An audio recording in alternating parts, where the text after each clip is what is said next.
mi compañero de la universidad. Ah, ya está. Ya está empezando. Dame un momento para empezar el en vivo, ¿vale? Gracias.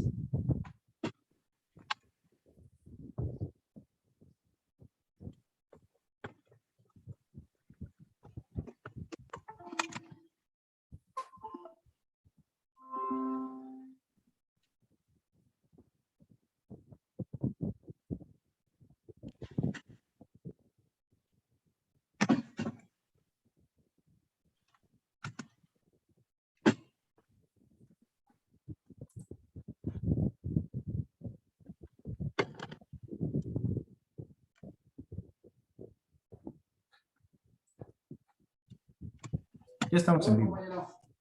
Muchas gracias. Buenas tardes a todos y a todas. Es un placer tenerlos hoy, a toda la gente que nos sigue, que nos acompaña en esta sesión, conversatorio, Juventud, Niñez y Desaparición Forzada, que estamos convocando Claxo y la Universidad Autónoma Metropolitana Unidad Coajimalpa. El día de hoy tenemos una potente presencia de Silvia Borelli, que nos acompaña desde Brasil. Ahora haremos la presentación en extenso, y también de Pablo Bomaro, que nos acompaña desde Argentina. Y bueno, estaremos presentando ahora un saludo inicial desde la Rectoría de la Unidad Coajimalpa del maestro Octavio Mercado, y a continuación haremos una presentación también por parte de Pablo por Claxo. Vamos a compartir, permítanme.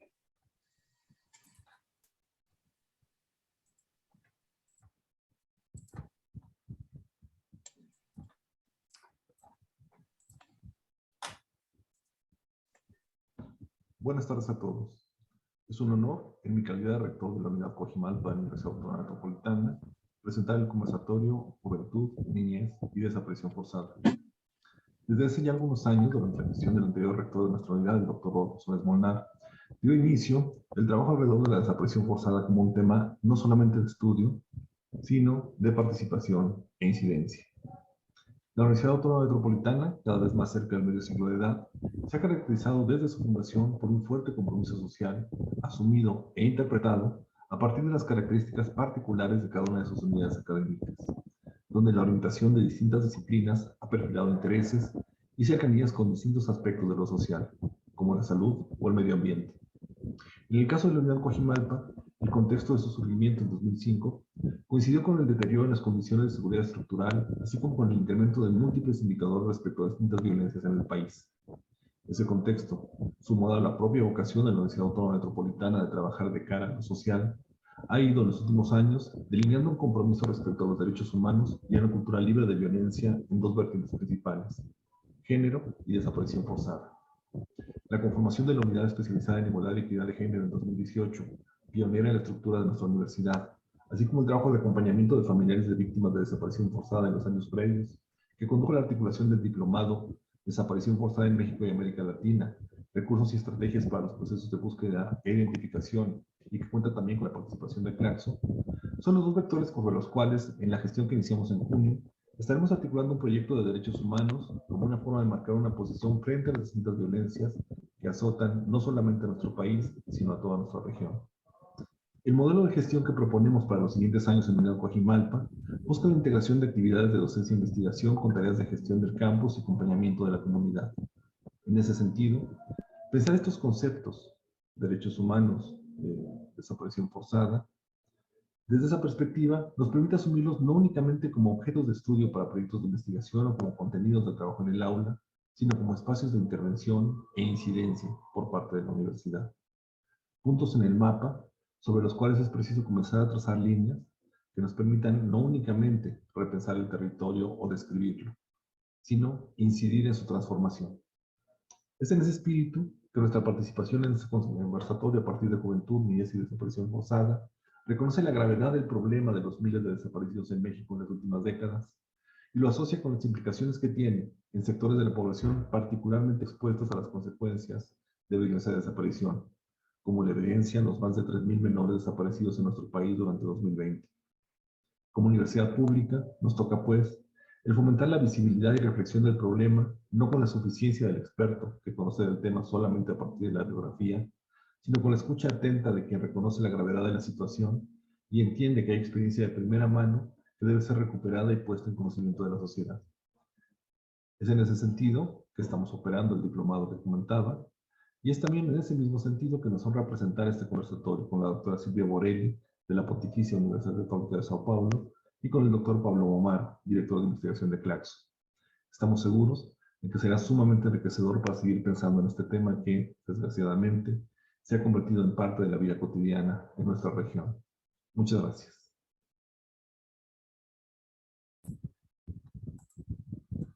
Bueno, pues muchísimas gracias. Perdón por el audio de origen, tiene alguna falla también en su salida.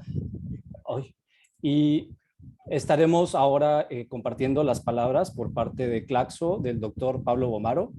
Por favor. Ay, creo que Pablo tuvo un problema precisamente ahora con el internet, se desconectó, pero ahora que vuelva, entonces le daremos la palabra. Podemos pasar entonces a unas palabras. Ahora está aquí ya Pablo de nuevo.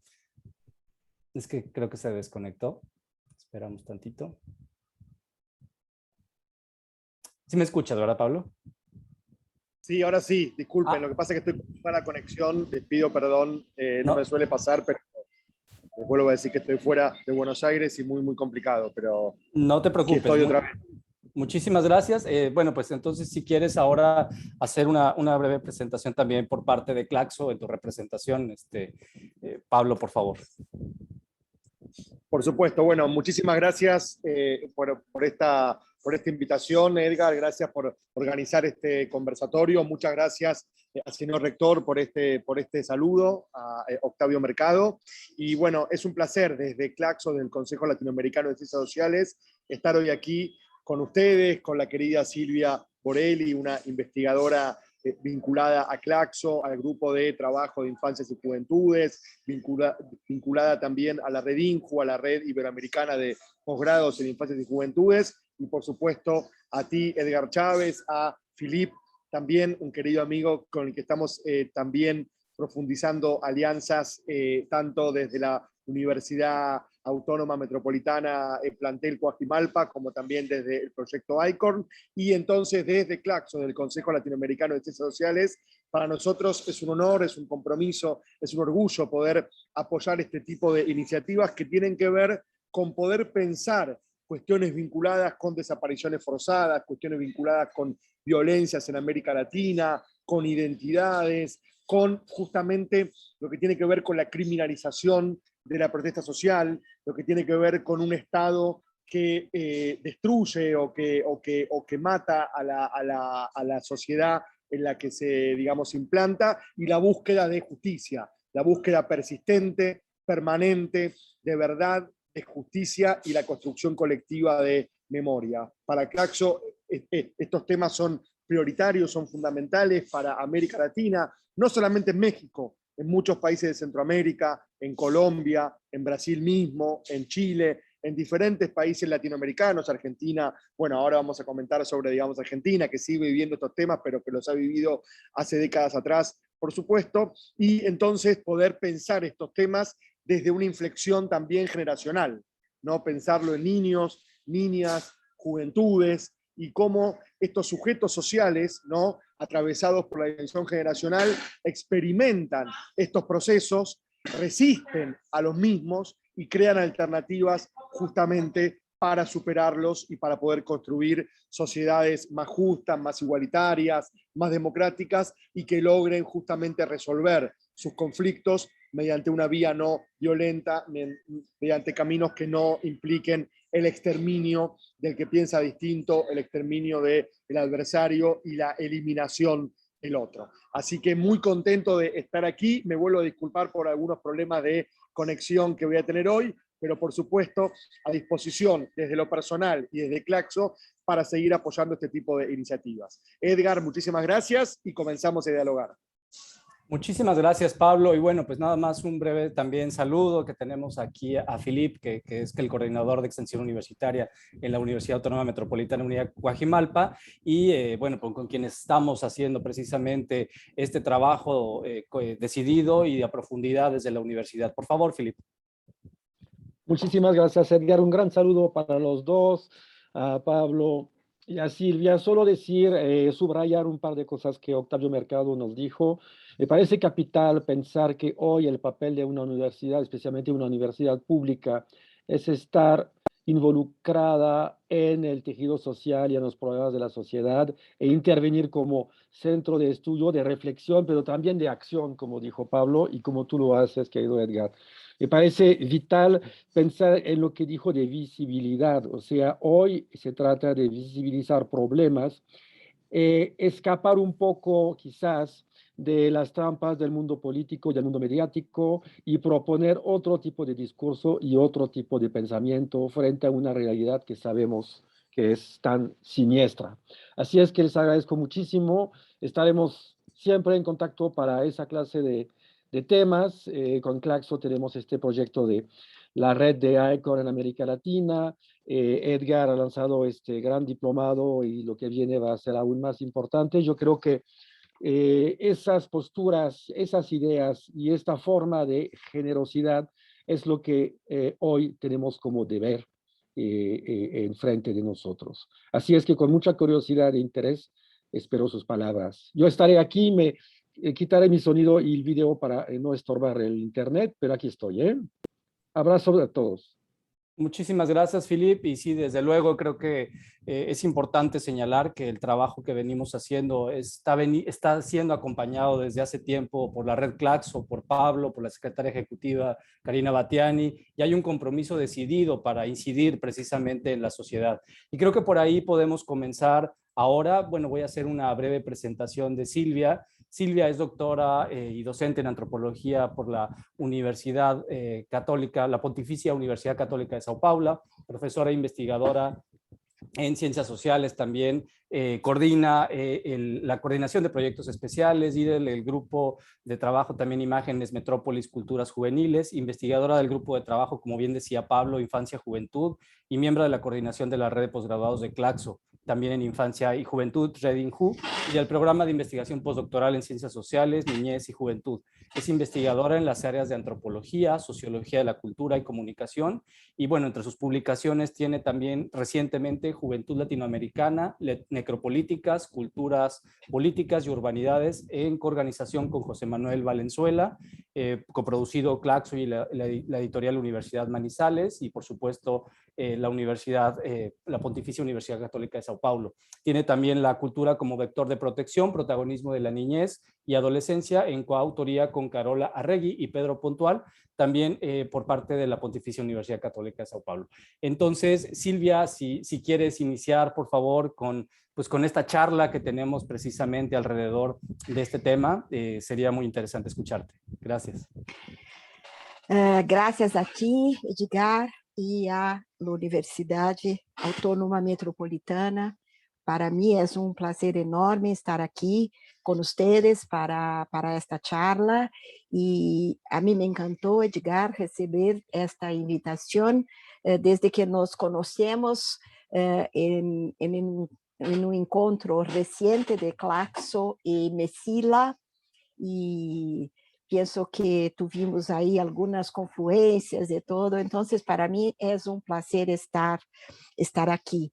Y mira, Edgar, tú solicitaste que nosotros hiciésemos algo más en un sentido de charla, pero para organizar más mi tiempo y mi portoñol, yo organizé un texto, pero un texto más conversatório y todo esto. Espero que tú me desculpes por esto, pero facilitará sobremanera para mí.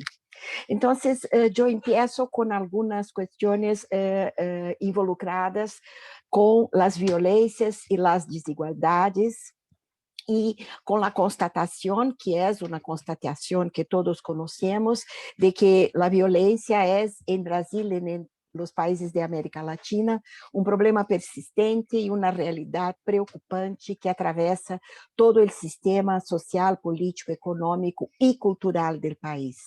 Afecta directamente las poblaciones más vulnerables, y esto también es una cuestión general para la América Latina y a los sectores precarios de la sociedad.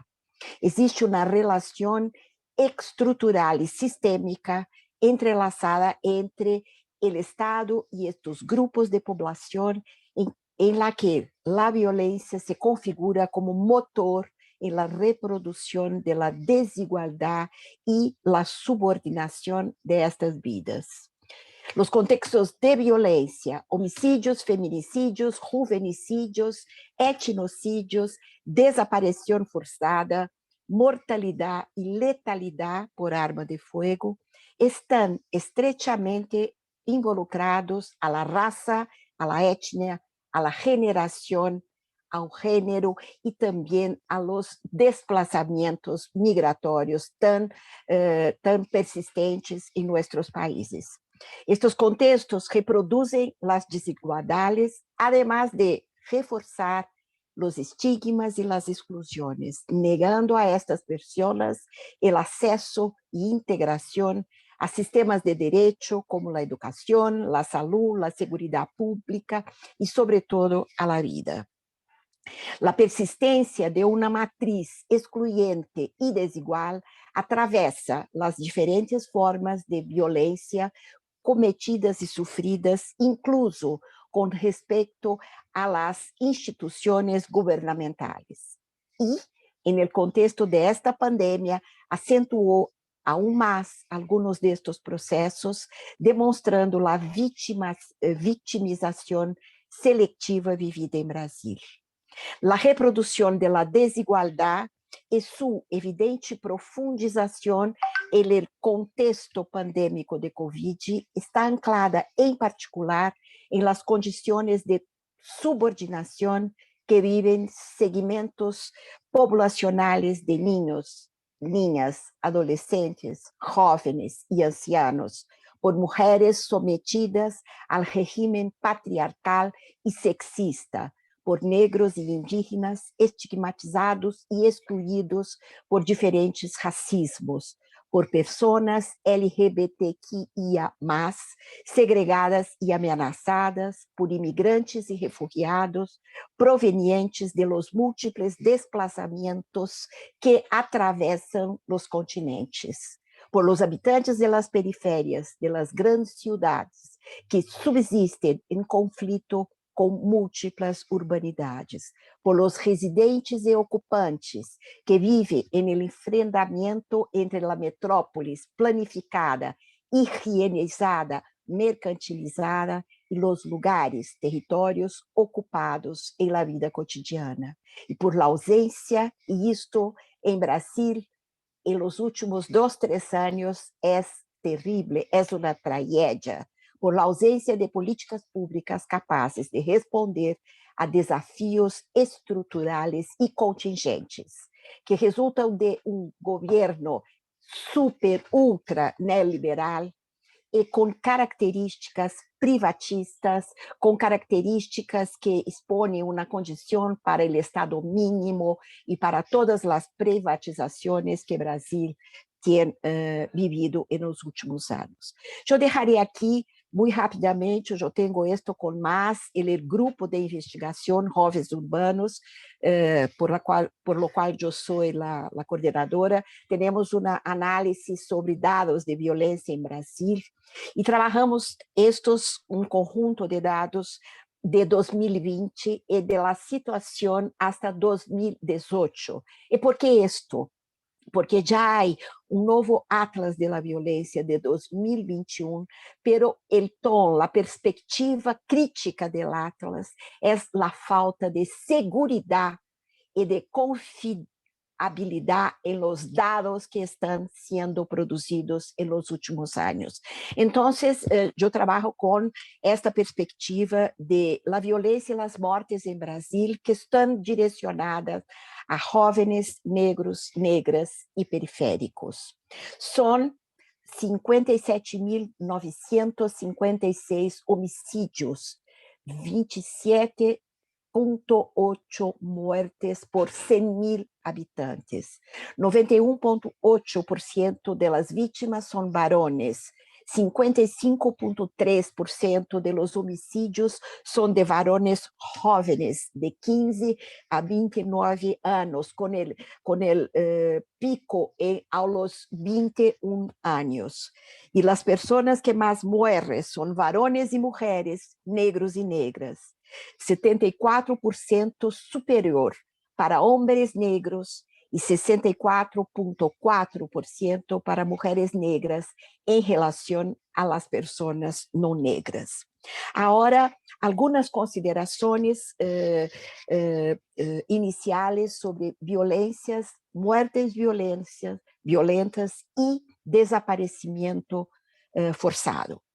El concepto de desaparición forzada, Edgar, me disculpe porque pienso que esto es algo ya muy introyectado en las reflexiones que ustedes hacen, pero esto en Brasil es una discusión. Entonces yo traigo aquí estas perspectivas y que el concepto de desaparición forzada se quedó muy centrado en Brasil en el contexto de la dictadura militar, que empieza en meados de los años 70 y vas, disculpe, 60 y vas hasta el final de la década de 70. Y está más involucrado al contexto de la dictadura militar. No que no haya desaparecimentos forzados hoy día, pero la Comisión Nacional de la Verdad, implementada en el gobierno de la presidenta Dilma Rousseff y con los resultados presentados en un informe entregado em 2014, estabelece 4 modalidades de violação grave a los derechos humanos.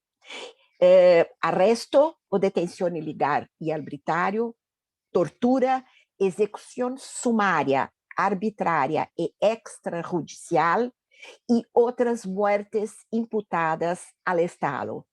Desaparição forçada, considerando o encobrimento de cadáver, segundo sea o caso, como elemento de este tipo de violação grave de los derechos humanos e como delito autônomo de caráter permanente. Isto é, entre comillas, trecho, fragmento de este informe de Comissão Nacional de la Verdad.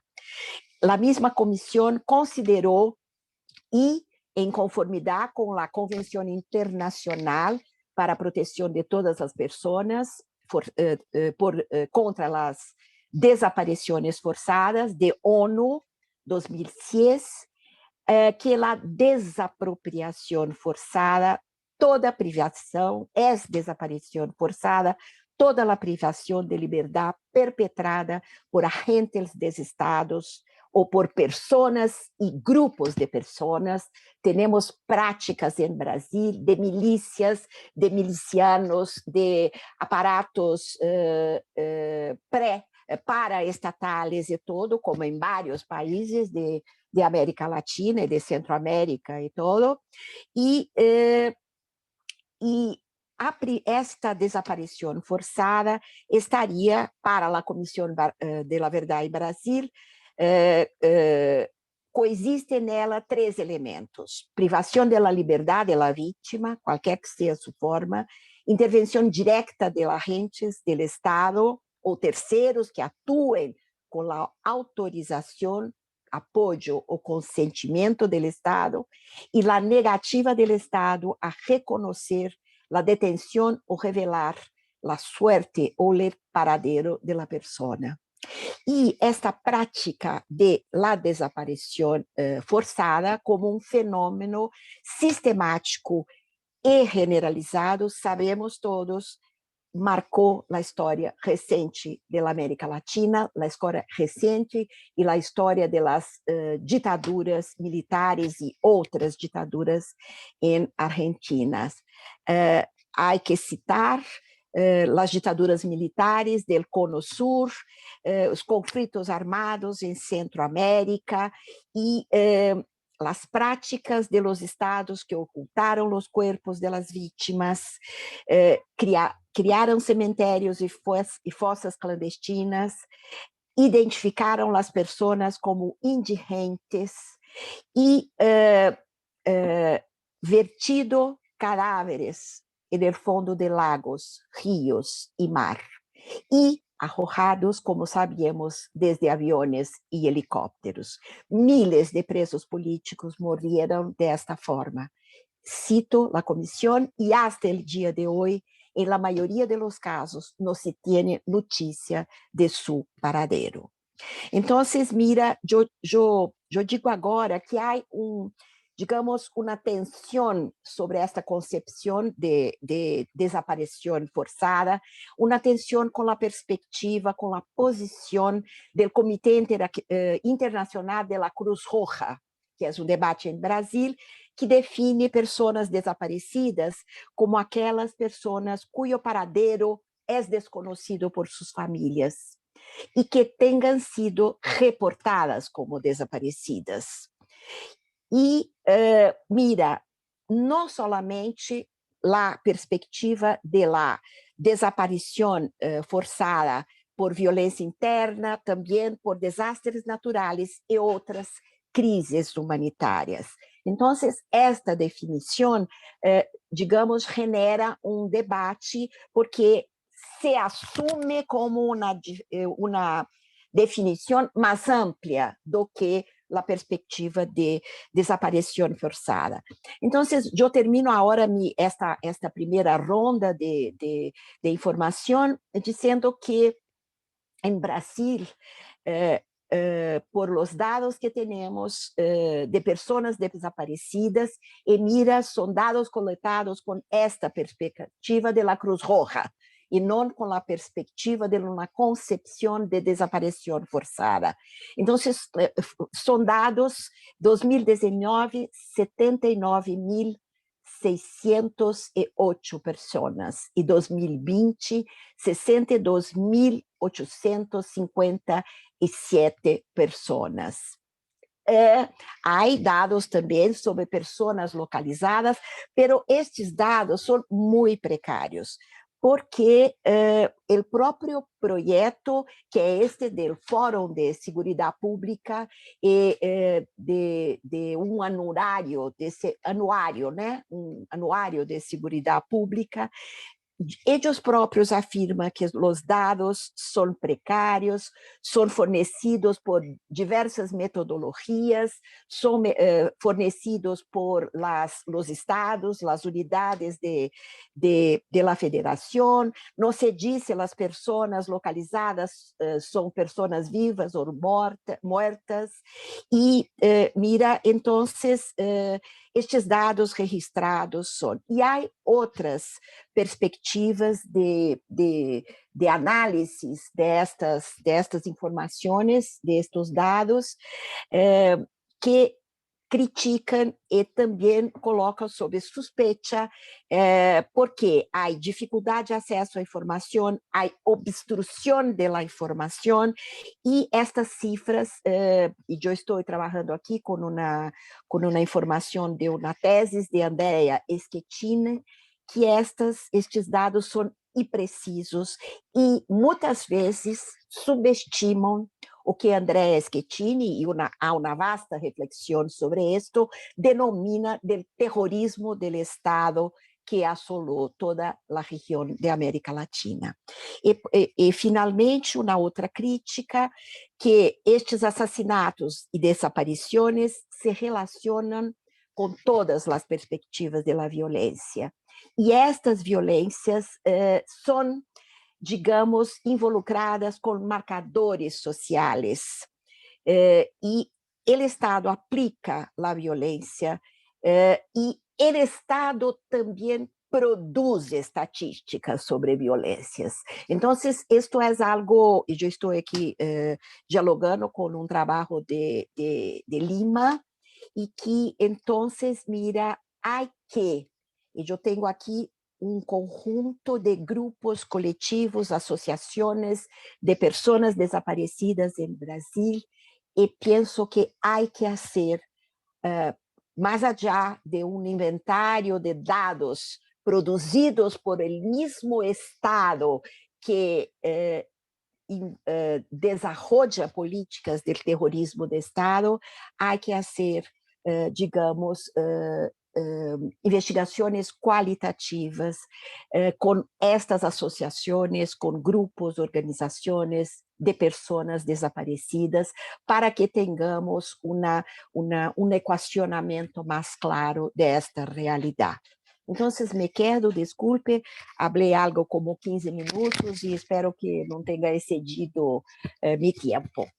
Gracias. Muchísimas gracias, Silvia. No, al contrario, creo que ha sido demasiado definitorio. Nos has dejado sobre la mesa bastantes cosas a discutir. Ahora Pablo retomará algunas de ellas seguramente, o bastantes creo, pero creo que hay al menos dos puntos que tú señalas, que es la disputa precisamente de las narrativas y de los conceptos que estamos utilizando, en específico el de desaparición forzada. Nos dejas una tarea también importante a discutir el día de hoy, porque es algo que pues nos atraviesa toda América Latina y creo que será importante tocar. Bueno, sin más, presento a Pablo Bomaro, licenciado en Historia, doctor en Ciencias Sociales, ambos por la UBA, y postdoctor en Ciencias Sociales, Niñez y Juventud, profesor e investigador por la Universidad también de Buenos Aires, el CONICET, director de investigación por Claxo, y es director de la colección Las Juventudes Argentinas el día de hoy. Por supuesto, también trabaja en el grupo de trabajo sobre infancias y juventud en Claxo, y bueno, tiene más de 39 libros publicados desde 2015 a 2021. Yo siempre digo con Pablo tiene tiempo para estar en todos lados, en todas partes, y además escribiendo libros. Le he hecho esa broma recién porque él está de veras siempre involucrado en muchas acciones al mismo tiempo. Entonces, muy agradecido de que estés el día de hoy aquí, Pablo. Bueno, muchas gracias, Edgar. Siempre trato de estar en todos lados, no, sobre todo en proyectos interesantes y potentes como este, y en invitaciones a conversar con queridos amigos como tú, como Silvia Borelli, como Nimo Filip, y por supuesto con la UAN Coajimalpa y con estos temas que nos convocan. Hoy solo estoy aquí, como creo que pueden ver, pero con dificultades de conexión. Ustedes me irán diciendo si me escuchan bien. Yo ahora prendí la cámara para que podamos vernos, pero cualquier cosa puedo apagar la imagen para que el audio salga mejor. Yo ahora voy a comenzar a conversar y ustedes me avisan si me escuchan bien o si hace falta que haga algún ajuste. Bueno, esto también tiene que ver, no con lo que estamos hablando ahora, pero con las desigualdades en conectividad que tienen nuestros países y con nuestras situaciones a veces laborales también de cierta precariedad, que bueno, uno trabaja a veces a donde puede o a donde lo sorprende, digamos el destino y las vicisitudes de nuestras profesiones. Concentrándome en el tema, yo quizás, bueno, digamos, no sé si traje algo tan armado y tan redondo. Me encantó lo que propuso Silvia, no solamente por los datos que trajo de Brasil, un país a donde estas realidades sin duda que son sumamente complejas, sumamente vigentes y sumamente actuales, sino por esta invitación también más a revisar esta noción de desaparición forzada y bueno, y a poder discutir sobre este concepto. Por un lado, creo que está bueno poder pensar cómo la pandemia reubicó o restituyó estos problemas. Yo coincido con lo que planteaba Silvia, que la pandemia profundizó, visibilizó. Hay un ruido, no sé si si alguien tiene el micrófono encendido, digo solo porque hay un ruido que yo como tengo mala señal, a lo mejor está interfiriendo ese ruido. Sí, creo que sí, Silvia. Ahí está, no, bueno, simplemente para que no contribuya a las interferencias que tengo por la mala señal. Decía entonces que creo que hay un consenso y coincido con lo que planteaba Silvia, que la pandemia visibilizó, profundizó, amplificó, aceleró dinámicas sociales que preexistían a la pandemia, también configuró algunas emergentes, pero en estas dinámicas que la pandemia profundizó, sin duda la de las desigualdades sociales y la de la eliminación física de una persona, que tiene que ver justamente con un extremo de desigualdad que es la violencia física, ¿no? La eliminación de la vida como un extremo de desigualdad, digamos, tan desigual es un grupo social que hay otro, que puede ser el Estado u otro grupo, que tiene la atribución de eliminar inclusive su vida, no solo de hacer, como dice un autor mexicano, Alfredo Nateras, un aniquilamiento identitario, ahora vamos a hablar sobre las identidades,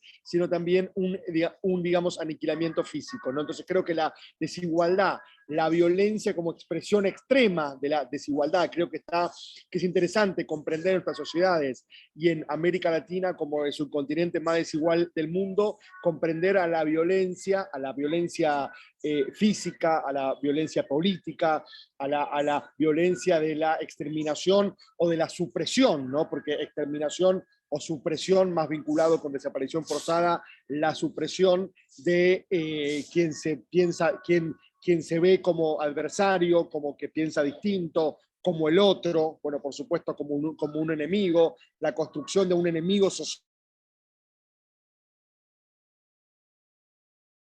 Identitaria, y eso digo, tiene que ver entonces con la posibilidad de eliminación o de exterminio de ese grupo social. Pero yo lo que quería, digamos, remarcar es que estas desigualdades y la violencia como un punto extremo de la desigualdad, como la radicalización de esa desigualdad, se han profundizado con la pandemia, y justamente son los niños, las niñas y los jóvenes los grupos sociales que más han vivido, han experimentado estas desigualdades magnificadas en tiempos de pandemia, ¿no? Creo que la precarización y el deterioro de las condiciones de vida, sobre todo, yo hablo en mi caso de las juventudes, que es lo que yo estudio, ha sido muy fuerte con la pandemia, porque justamente en pandemia muchos estados han aprovechado la restricción de la movilidad para cercenar también algunas libertades, algunos derechos, para reprimir fuertemente, para que la excusa de restringir la movilidad sirva para confinar a grupos sociales enteros, para segregarlos, para separarlos, para impedir su desplazamiento y para criminalizarlos o castigarlos si infringían esas normas, ¿sí? Y, por ejemplo, digamos, salían a la calle a manifestarse o simplemente se desplazaban de un lugar a otro. En algunos países, como puede ser Chile, como puede ser Colombia, como puede ser Ecuador, como puede ser Perú, como puede ser el mismo Brasil, la violencia política del Estado contra la sociedad, e inclusive en algunos casos de grupos paramilitares o de grupos paraestatales, se ha intensificado con la pandemia y ha recaído fuertemente en las juventudes, en las niñeces, en los niños, las niñas, pero sobre todo en las juventudes, y creo que esto tiene que llamarnos a poder pensar qué estamos haciendo con las juventudes hoy en América Latina, que ven precarizadas sus vidas en cuanto a condiciones materiales, que ven también degradadas sus condiciones vinculares, afectivas, emocionales, de establecimiento de vínculos con otros, y que ven justamente, digamos, atacadas o suprimidas o eliminadas inclusive sus vidas, ¿no? En Argentina se han dado casos de violencia institucional contra las juventudes. En un caso ha habido una desaparición, ¿no? Una desaparición por muchos meses de un joven que fue arduamente buscado, finalmente apareció, por supuesto, sin vida, ¿sí? Y hay todavía algunos jóvenes que continúan desaparecidos justamente, digamos, víctimas o producto de la violencia institucional, de la violencia policial que se aplica contra las juventudes. En Colombia se ha intensificado, se ha profundizado el asesinato de líderes sociales, ¿sí? Muchos de esos líderes sociales o lideresas, porque muchas son mujeres, son jóvenes inclusive, que uno puede construir su protagonismo social a partir de la intersección o de la multidimensionalidad de diferentes esferas, ¿sí? Porque aquí se intersectan la esfera o la dimensión territorial con la generacional, con la de género o con la sexogenérica, con la étnico-racial, con la de condición migrante, con la laboral, con la cultural, con la educativa. Es decir, hay un entramado de desigualdades que se van entrelazando, que se van entretejiendo, que configuran estos escenarios de violencia, de precarización de la vida y de degradación de condiciones materiales y subjetivas que viven las juventudes. Comentaba Colombia,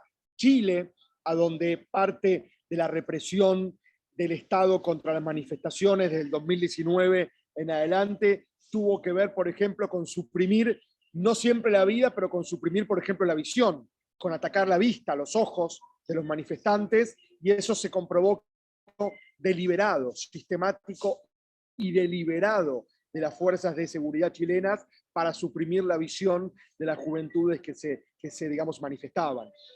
Silvia dio números de las juventudes en Brasil, las juventudes de las favelas, las juventudes afro-brasileras, justamente como, digamos, los índices de violencia y de desaparición forzada crecen fuertemente entre esos jóvenes, jóvenes varones, jóvenes mujeres, jóvenes, es decir, un entramado de territorio étnico-racial, género y generación, que creo que es interesante ver cómo se entraman estas esferas y estas dimensiones en la configuración de estas problemáticas. Lo mismo que sucede con los jóvenes migrantes. ¿Cómo emigrar en condición de pandemia? ¿Cómo emigrar en condición de inmovilidad? ¿Qué sucedió con las caravanas migrantes en épocas de pandemia, donde se intensificó también la represión, el control y el ataque hacia esos movimientos de personas? Por eso, como decía Silvia, hay autores que han acuñado los conceptos de juvenicidio o de genocidio por goteo, es decir, el juvenicidio como un genocidio de nuestras juventudes por goteo, no un genocidio de todo, de una vez y todo junto, sino que se van agregando esas muertes, pero sistemáticamente, ¿sí? Esas muertes que a veces son supresión física comprobada, u otras veces son justamente desaparición forzada, como en el caso de los 43, digamos, Atocinapa, en México, cuya búsqueda continúa. Bueno, Edgar, tú eres el que trabaja, ¿no?, con las madres y los padres buscadores, y eso sucede también en Argentina, sucede también en Brasil, sucede en Chile, sucede en Colombia, sucede en Honduras,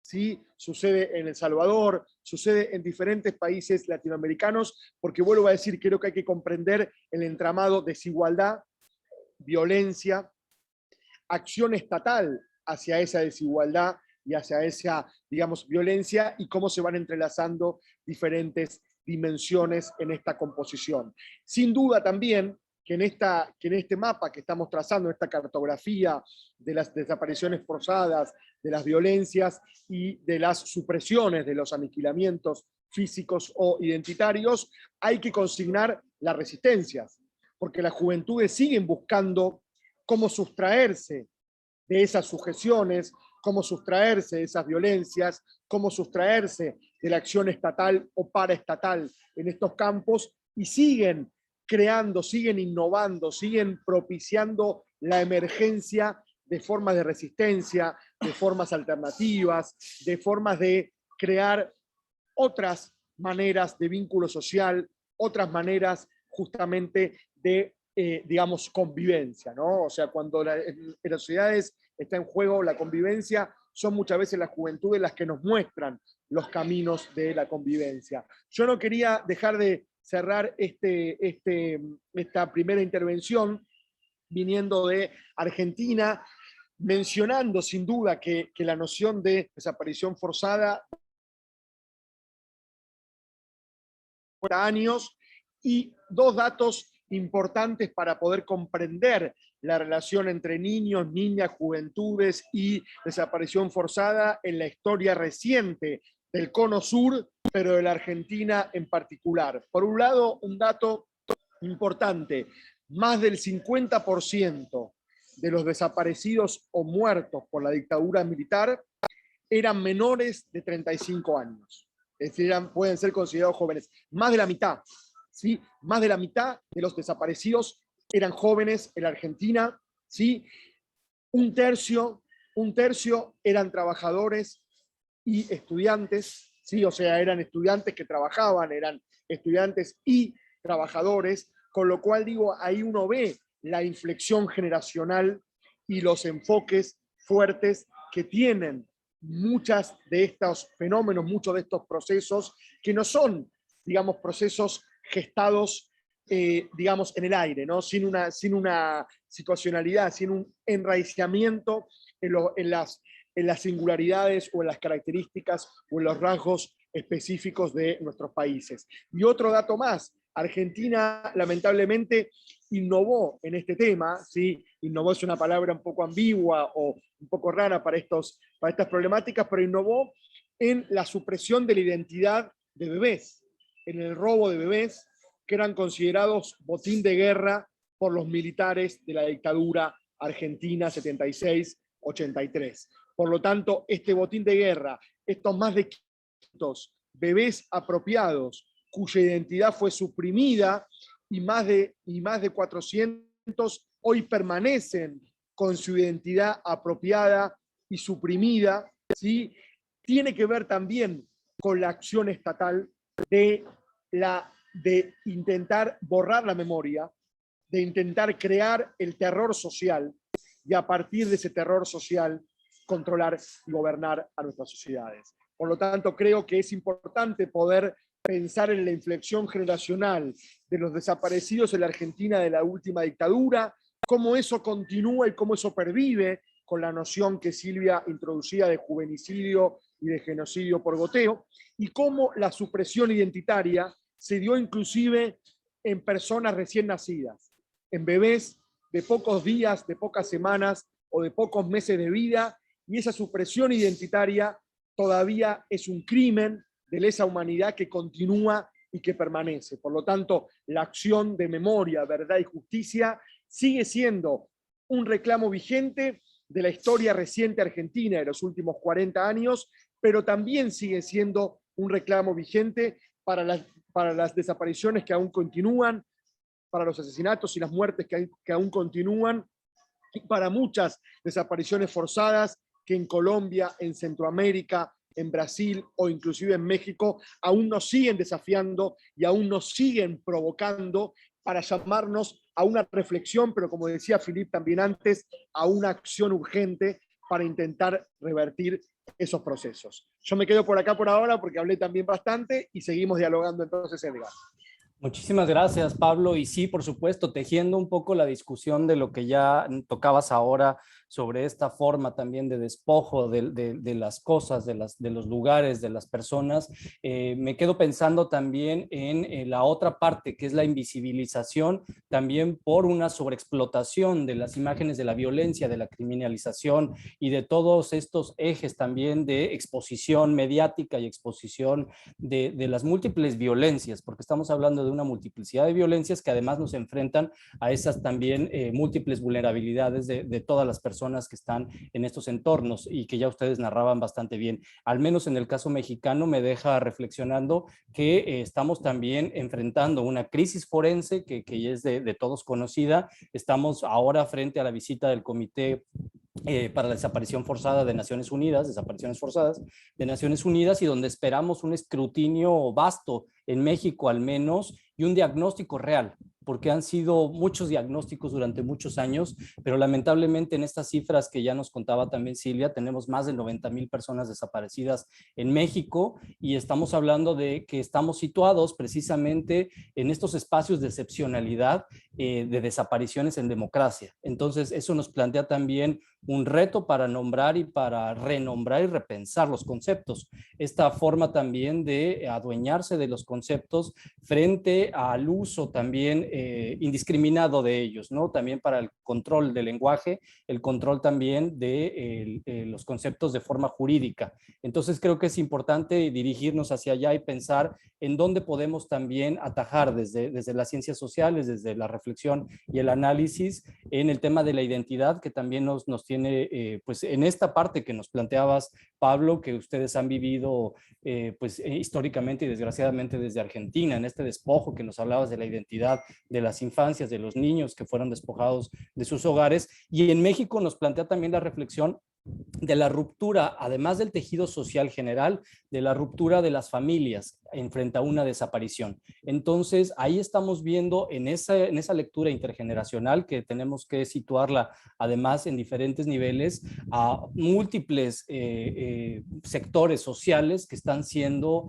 despojados de sus entornos inmediatos de protección, ¿no? Y además de eso, sumados en la condición de pandemia, como ustedes bien lo planteaban, que exacerba precisamente esas vulnerabilidades. Entonces, creo que ahí sería interesante también repensar el tema de la migración, que también han tocado ambos y que es muy importante, al menos desde el lado mexicano, la migración en tránsito, además sumada a la condición de pandemia, las condiciones sociales, políticas que hacen que se expulse a estas personas, no se migra por una decisión solamente, no en todos los casos, al menos una decisión propia, son migraciones forzadas, que tenemos que decirlo así, y que estos migrantes en tránsito, al menos en el territorio nacional, en el territorio mexicano, las tenemos además expuestas a esas multiplicidades de violencias en un mapa que está siendo atravesado por el crimen organizado, por estos grupos que yo al menos reconozco, los planteo como grupos paramilitares, donde la excepción es también como esta parte de permisibilidad social y también del Estado mismo para que coexistan y convivan crimen y en algunos casos también con los grupos del Estado, ¿no? Con los grupos de seguridad del Estado, que también se han documentado bastantes desapariciones, y por lo menos podemos documentar recientemente en estas caravanas migrantes, en estos grupos grandes de migrantes, también pues destinos fatales, como en el caso de Tamaulipas, donde han habido también masacres de migrantes en este territorio. Entonces, pues creo que por ahí podemos también regresar con Silvia y plantear también entonces en el tema de identidad y de las infancias y de las juventudes, ¿dónde podríamos estar situados en este momento en la discusión y cómo podríamos también empezar a replantear en el tema, no solo frente a las violencias, sino frente a las oportunidades también? Esto que planteaba también Pablo, que me parece bien importante, sobre cómo las juventudes están también buscando salir de estos espacios de violencia, tratar de atajar y de buscar escapatoria también frente a las pocas oportunidades que tienen también en un tiempo que les está tocando vivir. Entonces, Silvia, si quieres retomar la palabra, por favor.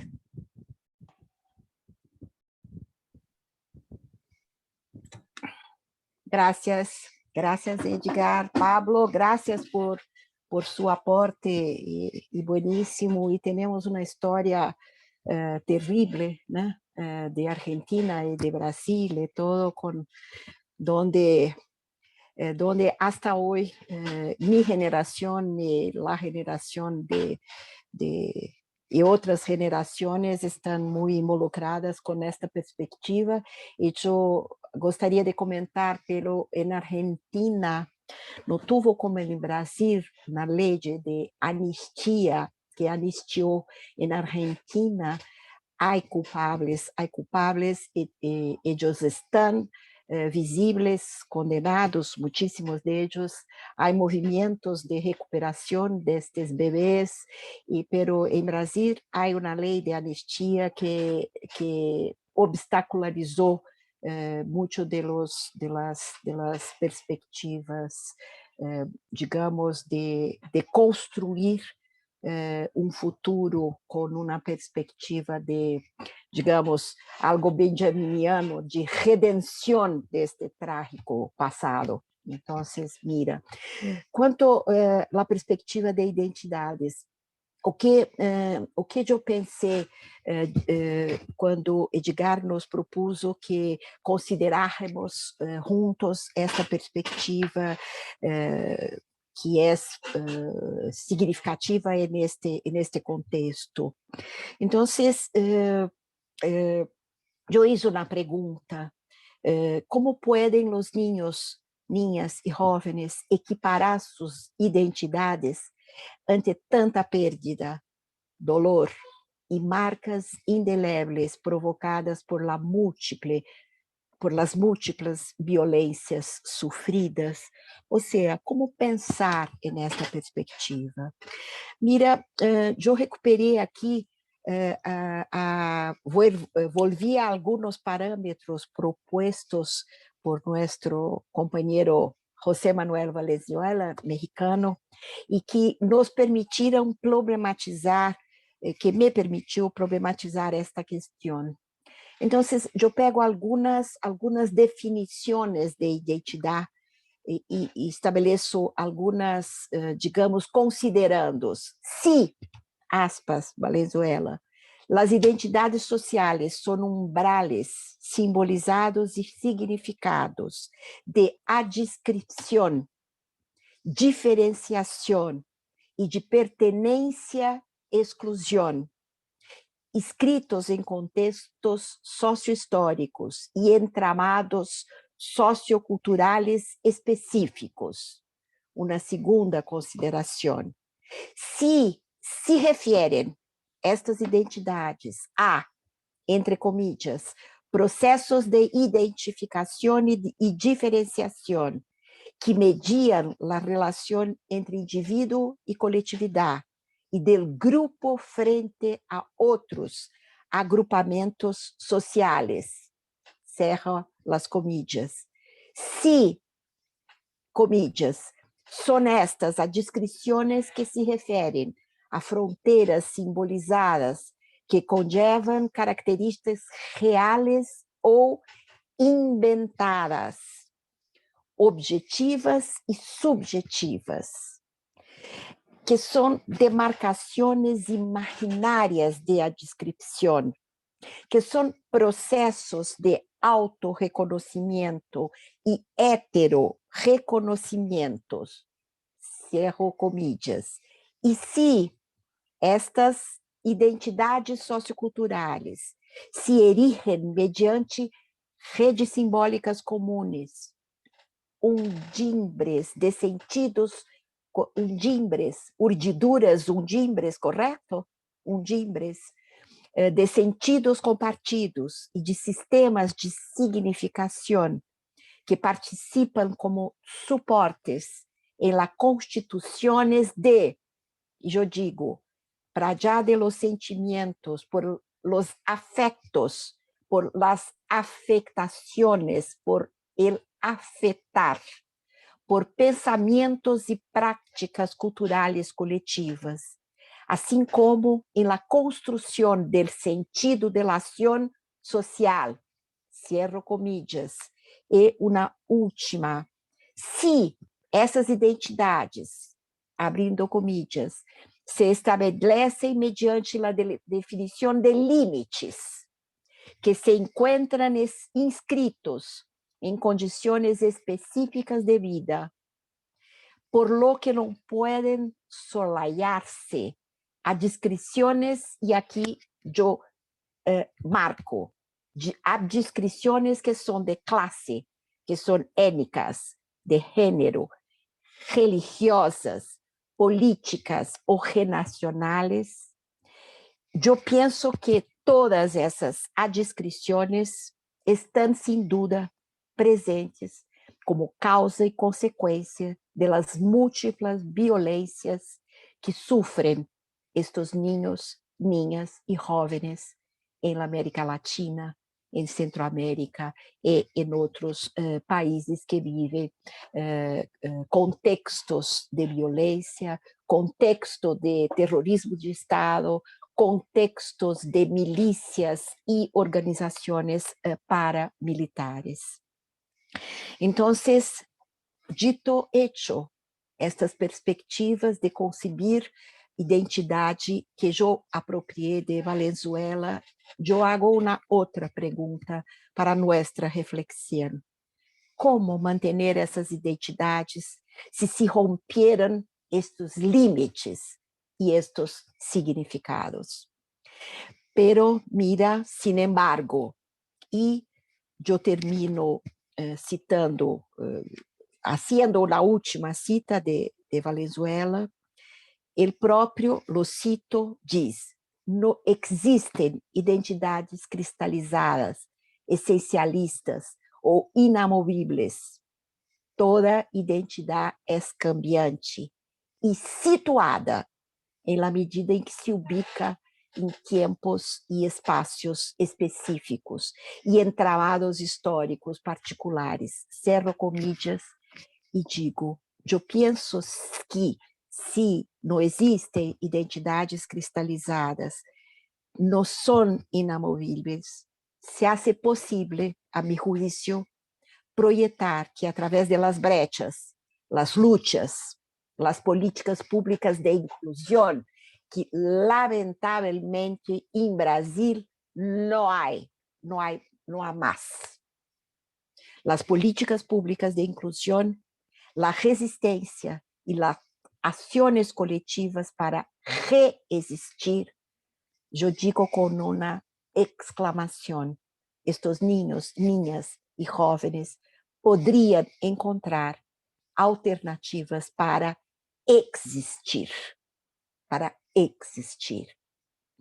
E eu termino dizendo que temos observado hoje dia e em toda a América Latina, e eu reforço essa perspectiva que Pablo, porque eu penso que, do ponto de vista epistemológico, epistêmico, para pensar estes contextos, há que pensar um diagnóstico crítico de las tragédias todas, de las tragédias que el ultra y las perspectivas de liberales, privatistas y del Estado mínimo ocasionaron en varios de nuestros países. Pero hay que pensar en una perspectiva de lucha, de base epistémica, que yo pienso siempre en un mentor que es Antônio Gramsci. Hay que pensar esta perspectiva de a contrapelo acciones y manifestaciones que son de grupos, de colectivos, de asociaciones, de organizaciones que reclaman la caída de estos modelos, de estos estados autoritarios, ultraneoliberales y nazifascistas, que es esto que estamos viviendo en Brasil. Entonces, tenemos, no era el caso de presentar aquí en este nuestro encuentro, en nuestro conversatorio, pero tenemos un hall de acciones colectivas, tanto involucradas ahora en los últimos casi 2 años de la pandemia, que son acciones de solidaridad, que son acciones de lucha a contrapelo, que son acciones, por ejemplo, en Brasil agora, que están involucrando grupos, movimientos colectivos de jóvenes contra algo que pensávamos que no viveríamos en esta intensidad en Brasil, como las condiciones de miserabilidad, miserables, no sé si esta es la palabra correcta, las condiciones miserables que una parte muy, muy significativa de la población brasileira está viviendo la hambre. Esto es la perspectiva, la hambre, las violencias, las desapariciones forzadas, y hay que creer, hay que partilhar, hay que estar junto.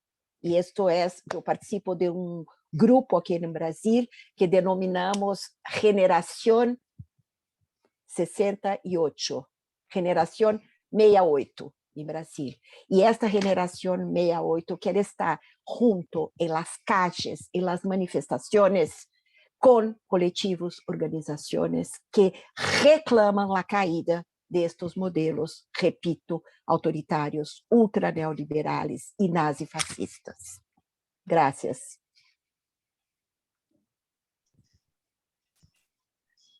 Bueno, creo que puedo continuar yo, ¿verdad, Edgar? Adelante, Pablo, por favor. Bueno, gracias, Silvinia. La verdad que muy provocativas tus palabras, bueno, trayendo al querido José Manuel Valenzuela, pero también un poco situándolos en la realidad brasilera contemporánea. Un poco también pensando en estas cuestiones que vos decías, Silvinia, que tienen que ver, bueno, yo le digo Silvinia a Silvia porque nos conocemos hace muchos años y los que la conocemos hace mucho le decimos Silvinia, pero bueno, Silvia. Decía entonces que esto que ella trae también de la identidad como algo dinámico, como algo móvil, como algo que tiene que ver también con la resistencia, con la sustracción, con la fuga, creo que es interesante porque muchas veces se ven a las identidades como algo fijo, ¿no? Como fijación o como algo estático, y creo que incorporar el dinamismo, incorporar esto de identidad en tanto identificación, en tanto pertenencia. Creo que las juventudes, estos procesos de identificación y de pertenencia son muy importantes, y parte de la acción vinculada con la violencia, vinculada con la desaparición forzada, vinculada con el aniquilamiento, tiene que ver con la supresión identitaria y con el romper los lazos de pertenencia y los lazos de identificación, justamente para vulnerabilizar a estas juventudes y poder entonces desarticularlas, atacarlas y suprimirlas mucho más fácilmente, ¿no? Hay una noción también, trayendo a otra autora mexicana que seguramente ustedes conocen, y por supuesto Edgar, perdón que estemos tan citando a mexicanos, pero bueno, como tú sabes, Edgar, y tú mismo, es un país donde se han trabajado mucho estos temas porque los viven, pero también porque han reflexionado sobre las realidades latinoamericanas. Y Rosana Reguillo, otra gran autora mexicana, plantea esta cuestión del estigma y el emblema, ¿no? Cómo un estigma se puede convertir en emblema, es decir, cómo hay una resignificación simbólica, una resignificación identitaria y subjetiva que puede hacer que una supresión, que una negación identitaria, que una anulación se convierta en un emblema, se convierta en un acto de resistencia. En la Argentina se ha visto esto con diferentes identidades negadas, identidades suprimidas, identidades invisibilizadas, identidades criminalizadas, que las mismas juventudes, en general son los jóvenes los que producen estos procesos, las reconvirtieron en emblema, en autoafirmación, en una positividad que los construye en un lugar de enunciación potente para entonces enfrentar esa negatividad a partir de reconvertirla en una potencia o en una capacidad de resistencia y de sustracción. Me quedo con otra cuestión importante que traía Silvia, que tiene que ver con esta cuestión de la diferenciación. Creo que es importante poder pensar que las juventudes se construyen a partir de la diferencia. Construyen sus modos de vínculo, sus modos de identificación, sus modos de pertenencia a partir de la diferencia, y muchas veces esa diferencia es vista en una clave de fragmentación y de un elemento negativo que hay que analizar o borrar o aplanar. Creo que es muy importante reconocer la potencia de la diferencia como productora de vínculo social en las juventudes, y por lo tanto, reconociendo la diferencia, poder construir lo común en esa diferencia. Porque diferencia no quiere decir ni fragmentación o imposibilidad de interlocución, como muchas veces se lo ve desde la propia academia, desde la política pública o desde la acción con jóvenes, pero, o sea, no quiere decir fragmentación, no quiere decir imposibilidad de interlocución, pero tampoco la diferencia hay que homogeneizarla, borrarla, aplanarla o llevarla a un unívoco, sino que más bien hay que reconocerla, hay que permitir su despliegue, hay que reconocer la capacidad y la potencia, vuelvo a decir, de producirse desde la diferencia y construir lo común desde la diferencia. Otro autor también, ya que estamos citando a queridos colegas, que nos dejó lamentablemente hace algunos meses, Jesús Martín Barbero. Ustedes seguramente que lo deben conocer y lo deben haber leído mucho. Compartimos con Silvia una de las últimas bienales de infancias y juventudes en Colombia, con Jesús Martín Barbero, y él habla de la forma de estar juntos, o lamentablemente hablaba, de la forma de estar juntos. Estas formas de construir vínculo social como formas de lo común, como formas de estar juntos, como formas de lo público, que tienen que ver también con una tercera cuestión que yo quería plantear, es decir, planteé la cuestión del estigma al emblema, para decirlo rápidamente, planteé la cuestión de la diferenciación, de lo común a partir de la diferencia, el reconocimiento, y una tercera cuestión que me parece interesante tiene que ver con la relación igualdad-diferencia o diversidad-desigualdad. cómo analizando la violencia como un extremo de igualdad, podemos construir sociedades o relaciones más igualitarias y por lo tanto menos violentas, pero a partir del reconocimiento de la diferencia. Nuevamente, que la igualdad no sea la homogeneización, no sea el borramiento de la diferencia, no sea el aplanamiento, sino que la igualdad sea un reconocimiento de la diferencia para construir lo común, para construir lo público, y esa es la igualdad que estamos entendiendo, y la igualdad que las juventudes construyen en sus prácticas de resistencia, y como decía Silvinia, en sus prácticas de reexistencia, ¿no? En sus prácticas de encontrar formas otras de existir, formas otras de ser, de presentarse ante otros en tanto juventudes, y entonces formas de desplegar la diversidad, sin que esa diversidad se convierta en imposibilidad de vínculo, en imposibilidad de estar juntos, en imposibilidad de lo común. Creo que es importante que ante la supresión, ante la negación, ante el aniquilamiento, ante la producción social del miedo y del terror como forma de control social, las juventudes son capaces de sustraerse de esa supresión, de esa negación, de ese aniquilamiento, de ese terror y de ese miedo, aún en situaciones muy extremas como las que se viven en Colombia, o en muchos países centroamericanos, o en muchas ciudades brasileras, por ejemplo, en Brasil actual, ¿sí? Son capaces de sustraerse y son capaces justamente de, a partir de una resistencia situada, de una resistencia que es, creo yo, hoy en día sobre todo territorial, porque disputa espacios, disputa la apropiación y la producción de los territorios. En Colombia eso es muy claro, cómo los territorios, cómo las comunidades son los lugares hoy de resistencia y de sustracción de las juventudes perseguidas en las ciudades, de las juventudes, digamos, negativizadas, de las juventudes aniquiladas o de las juventudes suprimidas. Creo que estas resistencias situadas sobre todo en lo espacial y en lo territorial, en la disputa por el espacio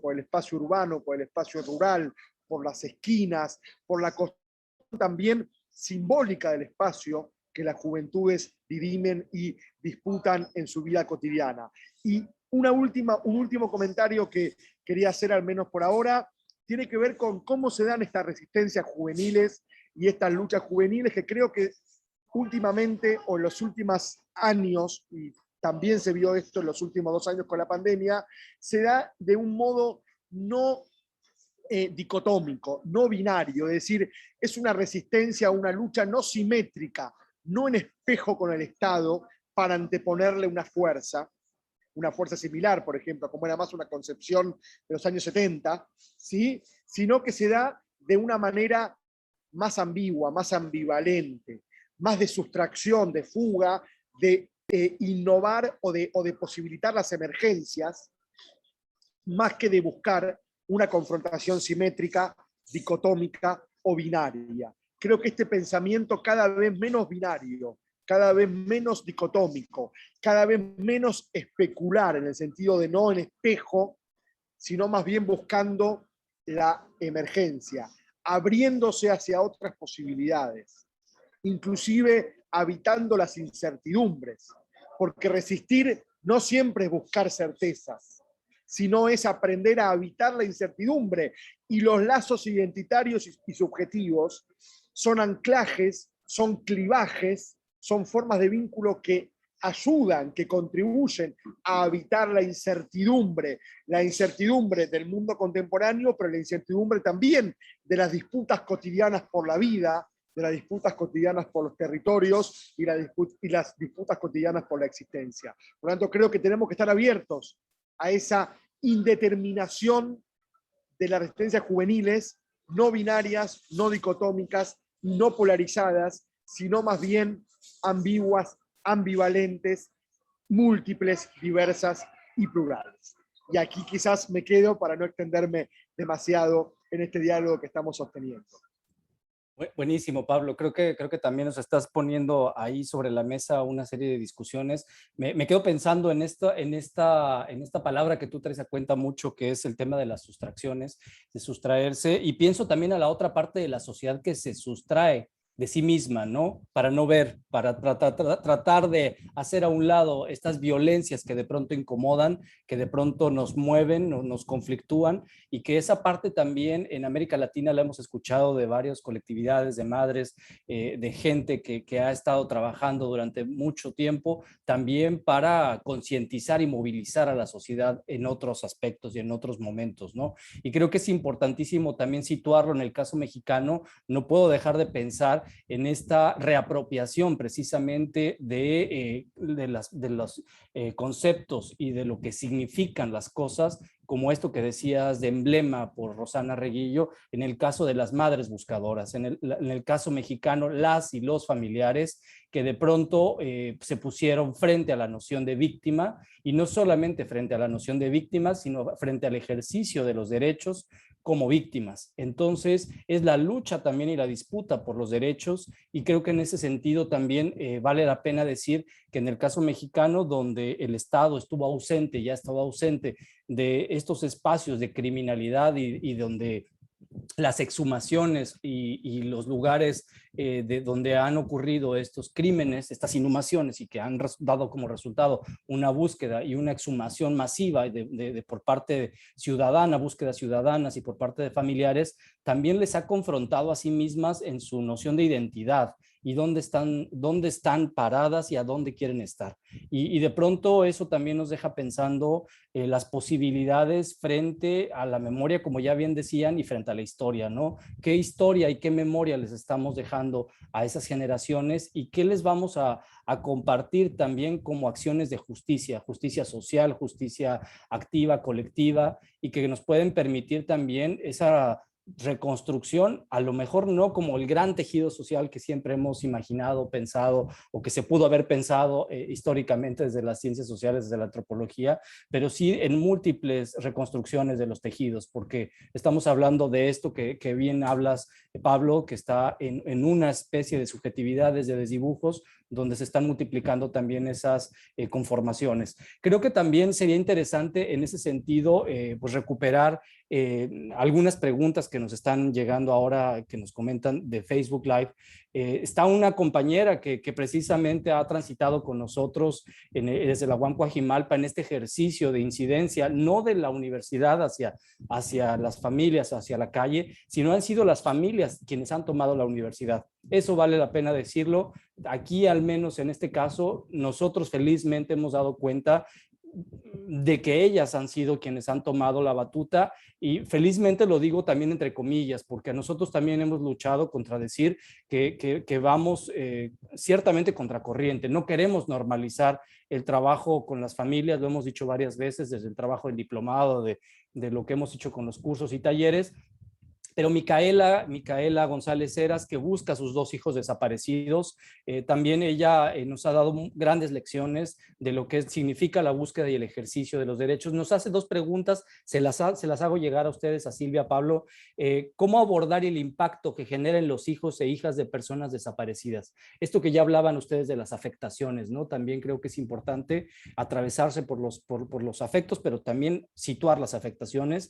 Y otro comentario que nos hace es: los niños y niñas adolescentes viven no solo la desaparición de su familiar, también son señalados por la sociedad, que los revictimiza y los aísla, los etiqueta y los limita en su crecimiento en todos los ámbitos. Más o menos creo que es algo de lo que estabas abordando ya, Pablo, pero que nos deja también sobre la mesa, viniendo exactamente de alguien que lo está viviendo y sufriendo todos los días y lo enfrenta además colectivamente y lo conocen muy bien.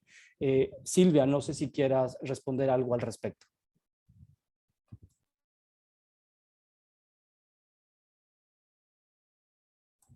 Tu audio. Disculpe, pero tú hablaste muy rápido con la primera observación de Micaela y yo perdí. ¿Cómo abordar el impacto de niños y niñas que generan los hijos e hijas de personas desaparecidas? En efecto, sean niñas y jóvenes, niños, niñas, jóvenes. Esa es una pregunta inicial que nos hace Micaela. Y la segunda, que lo plantea como un comentario, es precisamente cómo estas niñas, niños y adolescentes viven no solo la desaparición de su familiar, también son señalados por la sociedad, que los revictimiza y los aísla.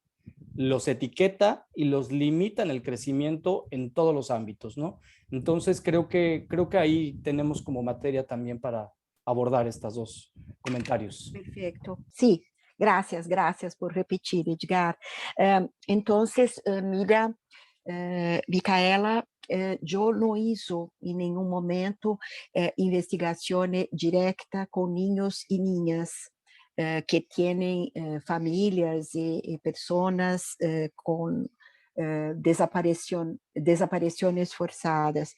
Pero yo pienso que es esto. En primer lugar, a mí me gustaría te oír, porque tú tienes esta experiencia de abordaje, ¿no? De cómo llegar, de cómo lidiar, de cómo hacer las cosas. Pero yo pienso que hay que haber no solamente un cambio de perspectiva epistémica, como hay que haber un cambio de perspectiva. Mira, yo soy antropóloga y yo hablo de perspectivas de abordaje con aquello que comprendemos como una situación, que sea una situación de investigación de terreno, de campo, pero que sea una investigación de militancia, de compromiso político y todo esto.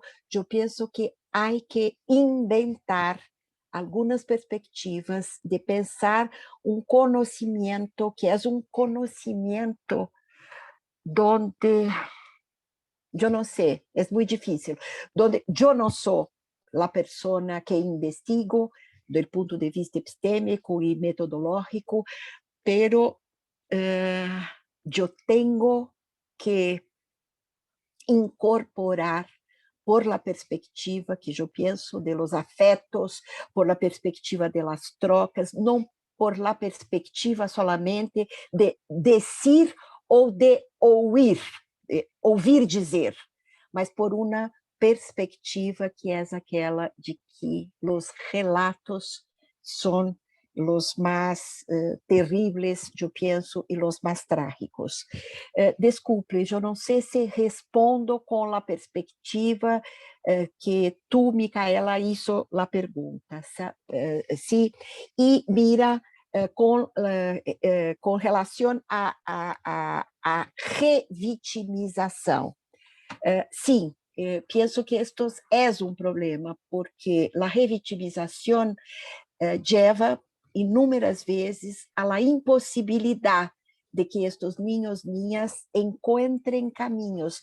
Pero pienso que hay que haber una tensión entre aquilo que sería la restitución del pasado, el diagnóstico, la crítica, ¿cómo se dice esto en español?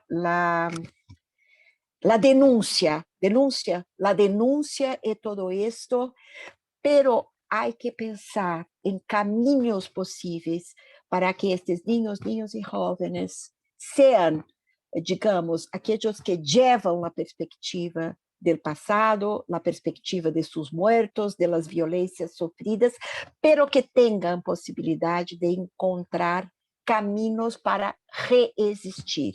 Eu penso que isto seria uma perspectiva importante desde mi punto, a mi juicio, desde mi punto de vista. Eu compreendi, Micaela, a pergunta, depois tu me dices. Muchas gracias, Silvia. Pablo, adelante.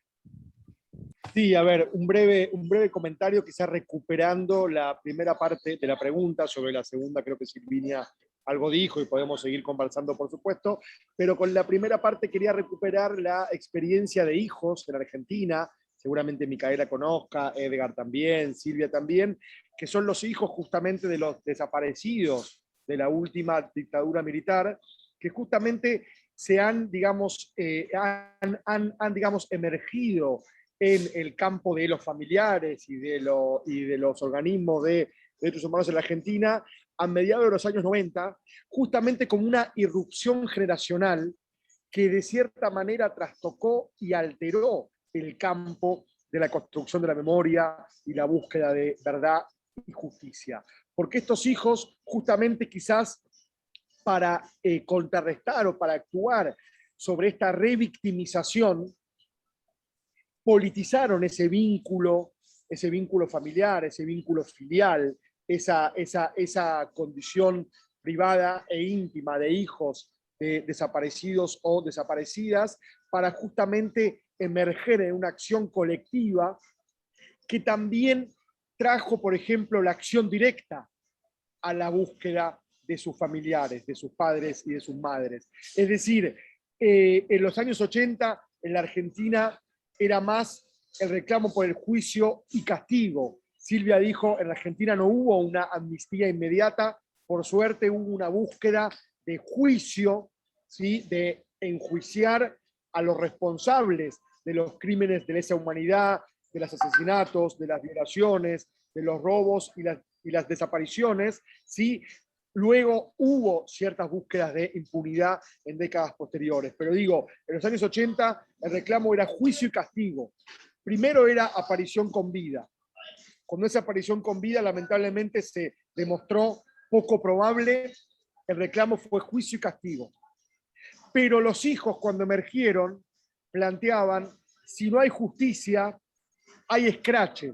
El escrache es como la funa en Argentina, el escrache es como la funa en Chile, o sea, es una acción directa de denuncia de ese represor, de ese funcionario estatal responsable de las desapariciones, y justamente a partir de ese escrache que tiene que ver también con una estetización y una puesta en escena de la protesta, porque el escrache es arte, es cultura, es música, es producción del cuerpo, es producción de sí, es ocupación del espacio, es disputa de los territorios, es trabajo con la comunidad, con los vecinos de ese represor, de ese criminal. Es decir, a partir de eso, la acción directa, la lucha por la justicia, por la memoria y por la verdad, no solo como un acto heroico y un martiriologio, sino como un acto de alegría, como un acto festivo, como un acto de afecto, como un acto de componer otras formas de vínculo social. Y ahí entonces también trabajar para contrarrestar esta revictimización. Por lo tanto, creo que la experiencia de hijos en Argentina como una irrupción disruptiva, como una irrupción que disrumpió el campo de los derechos humanos y las organizaciones de búsqueda de desaparecidos, es muy importante para poder analizar cómo la acción colectiva de los hijos puede, digamos, modificar ciertas conductas, ciertos procesos sociales, puede redinamizar un campo y puede justamente reubicar a este vínculo filial, a este vínculo, digamos, íntimo o privado, en un proceso de politización pública, ¿sí? Que escenifique estas subjetividades y estas formas de identificación en una acción colectiva de resistencia, pero una acción colectiva también de digamos, denuncia, no a través de los canales de mediación, no a través de las instituciones de la representación, sino a partir de la participación directa y la ocupación del espacio y la ocupación de los territorios. Por lo tanto, cierro volviendo a decir que seguramente Micaela la conozca, pero les invito a conocer esta experiencia de hijos, porque creo que es una experiencia muy potente en América Latina para poder pensar que no solo las madres y los padres buscan a sus hijos, sino que también los hijos organizados buscaban a sus madres y sus padres a partir de la denuncia directa contra los responsables de esas desapariciones, en acciones no violentas, porque era una acción directa que no buscaba el enfrentamiento directo o físico con el represor o con el desaparecedor o con el criminal, sino que buscaba su denuncia social, su escarnio social, para a partir de ahí también disputar sentidos, disputar discursos públicos y disputar significados en esta lucha también por los sentidos, por los significados y por los discursos que tienen que ver con la desaparición forzada y con la lucha para que estos episodios o estos hechos no sucedan, como decimos en Argentina, no sucedan nunca más. Así que con este nunca más también termino quizás con esta respuesta y con esta intervención. Buenísimo, Pablo, gracias, Silvia. Yo creo que ahí también hace falta situar, ahora recordaba la búsqueda también de sus hijos, de Micaela, de Antonio, de 21 años, de Cristian, de 23 años, los dos desaparecidos en 2012. Entonces, estamos hablando de una generación también que está siendo despojada de esos lugares, de esas familias, de esos espacios, y creo que en esto que mencionas, Pablo, bueno, sí, ciertamente el trabajo de organización social, también de apropiación de los discursos, de apropiación otra vez de luchas que no están dadas, creo que también en México tenemos que empezar a conectar. Tenemos a hijos también, la versión mexicana, que han estado haciendo un trabajo de recuperación de la memoria, de trabajo también activo, social, político, y por supuesto que conocemos de cerca, Micaela conoce el trabajo con Charlie Pisoni reciente, con Tati Almeida, que estuvieron también participando en el diplomado y que son además pues de personas referentes en sus espacios propios políticos, en sus lugares, son también pedagógicamente muy activos. Y eso es bien importante de las familias, que también han transmitido un mensaje pedagógico, aleccionador, no en el sentido de cambiar a las personas, sino de dar oportunidades, dar alternativas a otros y otras que están viviendo o que han vivido una circunstancia similar, lo cual también genera un lugar de oportunidad también para la reflexión y el análisis en esta parte que estamos tocando y viviendo ahora. Nos hacen otra pregunta más, si les parece podemos ir redondeando hacia una reflexión final ahora con Daisy Hernández. Nos dice, ¿conocen proyectos de investigación sobre niñez desaparecida, particularmente en México? Dice, actualmente estoy trabajando una investigación doctoral sobre esta problemática. Sin embargo, he observado que hay pocos estudios académicos o informes de organizaciones de derechos humanos, como la REDIM en México, la Red de Trabajo para la Infancia, sobre niñez desaparecida. Entonces, no sé si ustedes conocen o quieren hablar algo al respecto también para esta pregunta que nos hace Daisy Hernández. No sé si la hice muy rápido, Silvia. No sé si hice muy rápido. No sé si Silvia, sí, no, yo simplemente digo que, perdón, yo me adelanto en una respuesta, perdón, Silvina, porque la verdad que no conozco esas investigaciones en México. Para ser sincero, sí conozco investigaciones de niñez migrante. Por ejemplo, hay una investigadora, Valentina Glockner, a quien seguramente ustedes deben conocer, que trabaja de manera potente con la niñez migrante.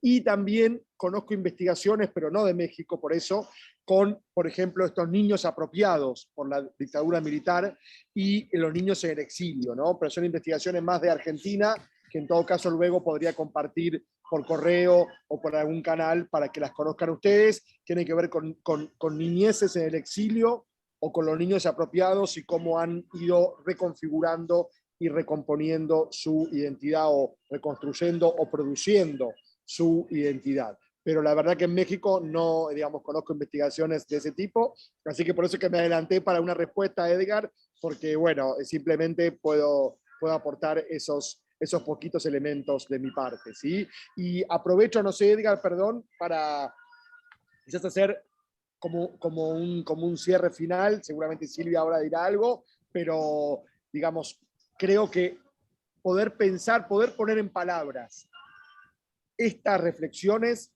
ya es un paso muy importante, y tú lo sabes, Edgar, fuertemente por el diplomado y por el trabajo que tú estás realizando con los familiares, con las madres, con los padres, por supuesto también con los jóvenes, con los hijos, como nos traía Micaela. Creo que poner en palabras estos procesos es un paso muy importante para contrarrestarlos y para poder justamente constituir subjetividades emergentes que contribuyan a la resistencia, a la sustracción, a la resignificación de estos procesos en América Latina, ¿no? Resistencias y reexistencias, como decía Silvina, creo que comienzan con poder poner en palabras, poder poner en un foco público, poder publicitar estos hechos que muchas veces se obligan a mantenerlos en privado, en lo íntimo, a justamente invisibilizarlos, negarlos, es decir, que a la supresión física o a la supresión de la vida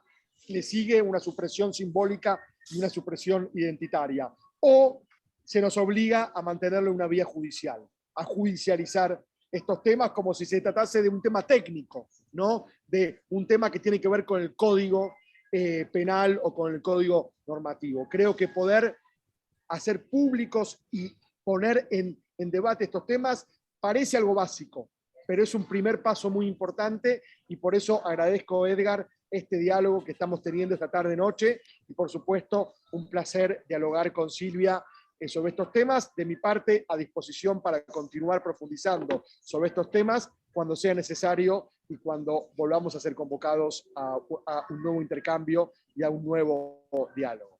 Muchísimas gracias, Pablo. Silvia, adelante. Sí, antes de digamos, hacer mi charla disculpe, de cierre, a mí me gustaría disculpe, a mí me gustaría de hacer una observación sobre o que disculpe, yo no grabé el nombre de la persona que pregunta sobre trabajos. Daisy Hernández. Daisy Hernández. Isso, Daisy. Entonces, Daisy, de México también yo no sabería responder, pero hay sí en esta lista que yo hizo referencia de cuáles son algunas de las organizaciones que en Brasil trabajan